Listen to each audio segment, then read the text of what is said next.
सामाजिक अध्ययन की इस कड़ी में आज हम अध्याय 6 जल संसाधन का अध्ययन करेंगे। पहले हम संसाधन को समझते हैं।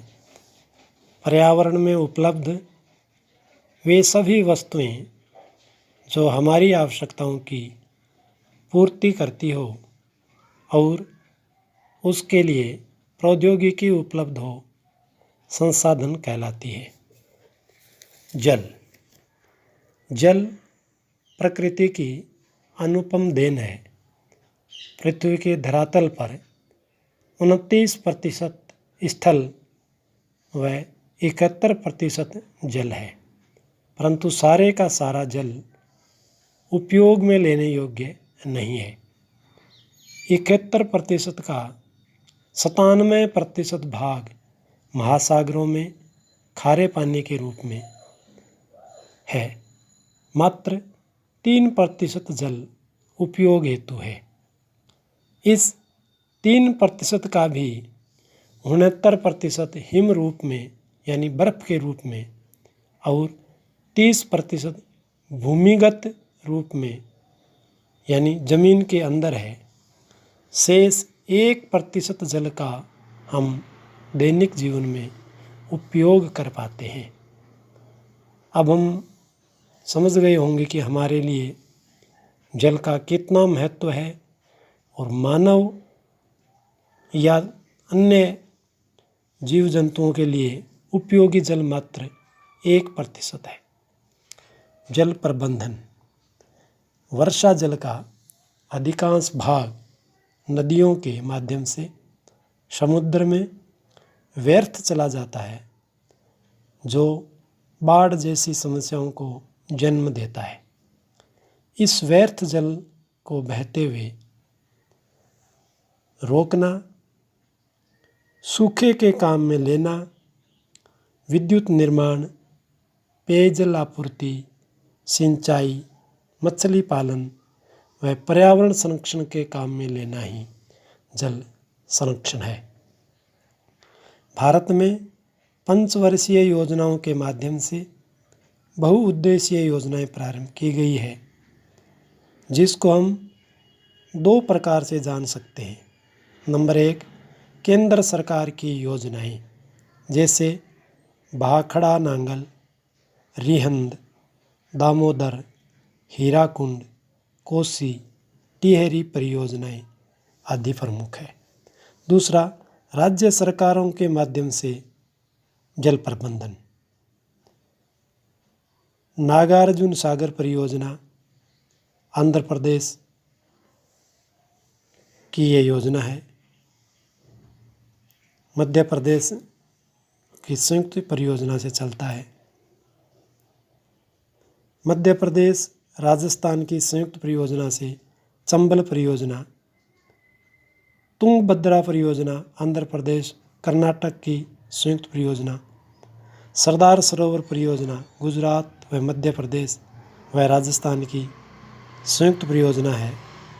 मयूराक्षी व फरक्का परियोजना पश्चिम बंगाल की है।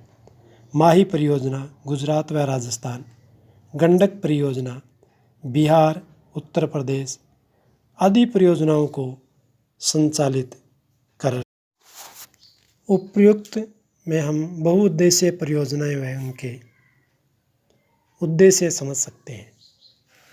यहाँ पर एक महत्वपूर्ण परियोजना का चित्र भी दिख रहा है, भाखड़ा नांगल परियोजना। ये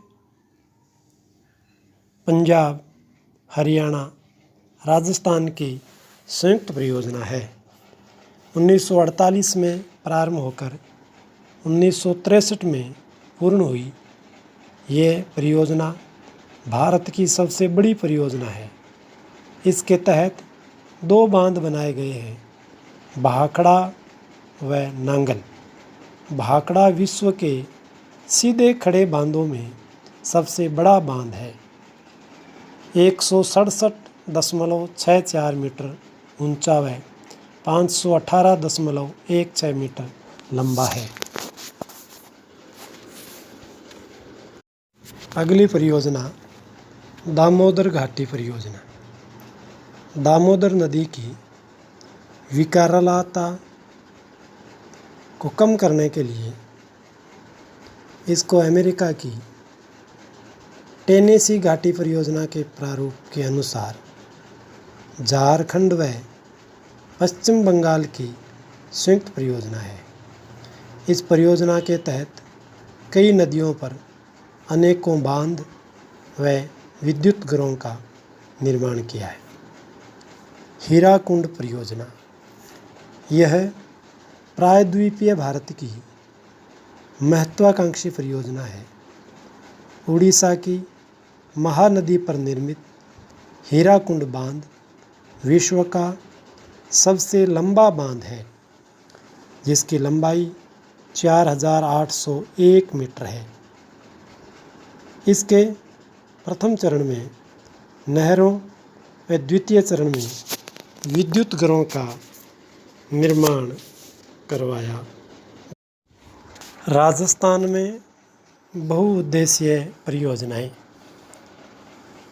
नंबर 1, चंबल घाटी परियोजना। राजस्थान व मध्य प्रदेश की यह सांझी परियोजना है जो चंबल नदी पर 1953 में प्रारंभ हुई, जिससे चंबल की विनाशकारी लीला तो समाप्त हुई, साथ ही गांधी सागर, महाराणा प्रताप सागर, जवाहर सागर बांध बनाए। राजस्थान और मध्य प्रदेश की यह योजना अति महत्वपूर्ण योजना है। उपर्युक्त चित्र में आप चंबल घाटी परियोजना को देख रहे हैं। ये पाली कोटा होती हुई गांधी सागर बांध तक वह मध्य प्रदेश में इसका प्रवाह क्षेत्र है। दूसरी और अति महत्वपूर्ण योजना राजस्थान नहर या इंदिरा गांधी नहर परियोजना। यह सतलज व रावी नदी के संगम पर स्थित हरिके बैराज से निकली है। ये एशिया की सबसे बड़ी मानव निर्मित नहर है, जिसकी लंबाई 649 किमी है। इसमें 7 लिफ्ट नहरों का भी निर्माण किया गया है। राजस्थान के अन्य परियोजनाएं। राजस्थान की अन्य परियोजनाओं में कुछ महत्वपूर्ण परियोजनाओं का हम यहाँ अध्ययन करते हैं। नंबर 1, जाखम परियोजना। चित्तौड़गढ़, उदयपुर, प्रतापगढ़ यानी आदिवासी क्षेत्र के विकास हेतु, जिसमें पिकअप से नहरें प्रणाली का विकास किया गया है। सोम अम्बा कमला परियोजना। डूंगरपुर व उदयपुर की सिंचाई योजना। मेजा बांध भीलवाड़ा जिले की सिंचाई योजना। सिद्धमुख परियोजना रावी व्यास के अतिरिक्त जल से हनुमानगढ़ जिले की नोहर भादरा तहसील तथा चूरू जिले की तारानगर व राजगढ़ तहसीलों में 33,000 हेक्टेयर भूमि को सिंचित करने हेतु इस योजना का निर्माण करवाया। नर्मदा परियोजना सरदार सरोवर बांध से बाड़मेर तथा जालोर जिलों को पेयजल आपूर्ति हेतु। जवाई बांध परियोजना पश्चिमी राजस्थान में लूणी की सहायक जवाई नदी पर एरिनपुरा पाली स्थित बांध बनाकर 176 किलोमीटर नहर निकालकर पाली व जालोर में सिंचाई की जाती है। पांचना बांध करौली जिले में 5 नदियों के संगम पर मिट्टी का बांध बनाया गया और सिंचाई व्यवस्था की गई। जल संरक्षण और राजस्थान।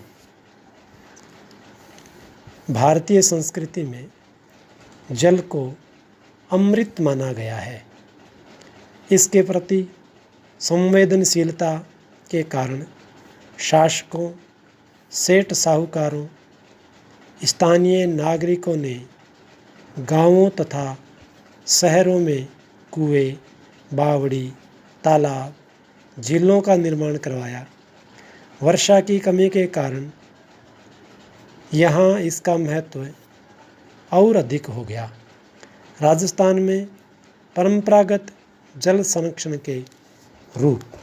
राजस्थान ऐसा राज्य है जहाँ वर्षा की कमी, सूखा, अकाल तो सामान्य बात है और इसमें जल संरक्षण के परंपरागत रूप आज भी हमको प्रेरणा देने वाले हैं। बावड़ी चतुष्कोणीय, गोल व वर्तुल आकार में निर्मित राज्य के सभी जिलों में प्राय बावड़ी मिल जाती है। बूंदी शहर को बावड़ियों की अधिकता के कारण सिटी ऑफ स्टेप वेल्स कहा गया है।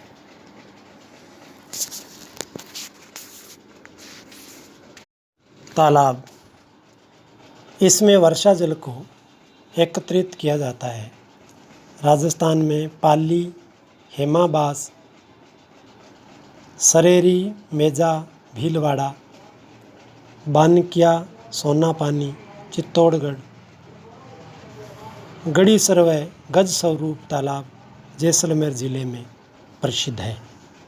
झीलें, यहाँ झीलें स्थानीय आर्थिक व सामाजिक विकास में सहायक रही है, जिसमें अजमेर, अन्ना सागर, उदयपुर, पिछोला, फतेह सागर, चूरू की ताल छापर, जालोर की बाकली बांध, टोंक का टोरडी सागर, पाली की सरदार सबंद, बूंदी की नवलखा तथा राजसमंद की चौकी झीलें प्रसिद्ध है।